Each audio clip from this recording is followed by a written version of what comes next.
Ipaliwanag mo sa amin ang mga totoong nangyari. Ang pangit ng bruhang to. Ew. Si Bulalord may sala.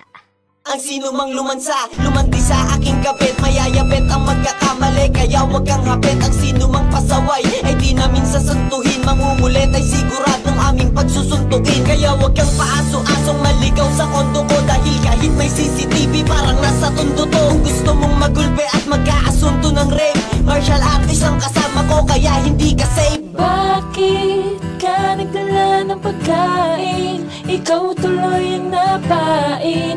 Mga sapakat at jack nila'y kinain. Sinama na ang mga tropa, akala mo'y gagala. Sa presinto ka nila mismo ginala.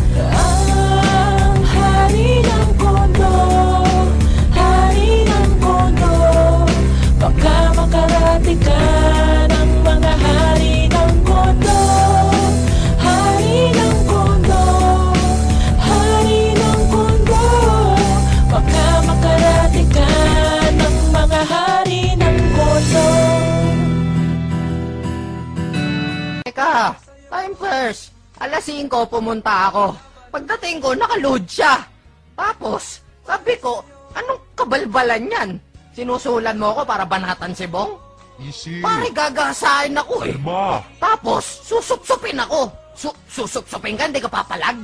Masarap yun. Eh, may kaiba tayo. Huwag mo ko'y tulad sa'yo, pare. Mabait ako. Bakit ka nagdala ng pagkain? Ikaw tuloy ang napain. Mga sapakat at jack nila'y kinain. Sinama na ang mga tropa, akala mo'y gagala. Sa presinto ka nila mismo ginala.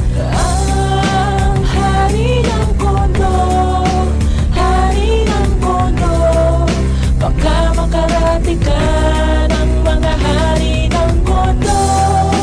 Hari ng kondo, hari ng kondo, baka makarati ka ng mga hari ng kondo. Opo, may ebidensya ako. Nakunan siya sa CCTV camera. Ito po ang aking katibayan.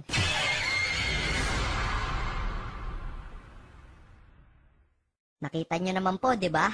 Hunghang na lang ang magsasabi na edited yan. We, talaga lang ah. Ang sino mang lumansa, lumanti sa